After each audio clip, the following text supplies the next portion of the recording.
तर व्यंजनांमध्ये जेव्हा रस व ई स्वर मिसळतो तेव्हा उच्चार त्रि असा होतो. म्हणजे आपण लिहिताना त्रला पहिली वेलांटी लावतो.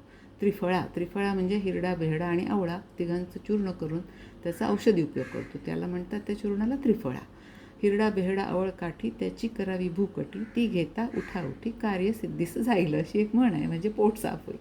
त्रिवेणी म्हणजे 3 नद्यांचा संगम होतो, त्याला त्रिवेणी संगम म्हणतात. गंगा, यमुना आणि सरस्वतीचा संगम प्रयागला झाला आहे, तिथे स्नान केलं की पाप धुतलं जातं, असा एक समज आहे. तसंच त्रिफळाचा अजून एक अर्थ आहे. क्रिकेटमध्ये जेव्हा यष्टीला बॉल लागतो तेव्हा त्रिफळाचित झाला आपण असं म्हणतो. त्याच्यानंतर त्रिकोण शब्द. त्रिकोण म्हणजे ज्याला 3 कोण आहेत असा तो त्रिकोण. त्यानंतर त्रिवार म्हणजे एखादी गोष्ट 3दा सांगणे, नक्की करणे, पक्की करणे, त्याला म्हणायचं त्रिवार. वचन त्रिवार सांगणे, त्याला म्हणायचं त्रिवार.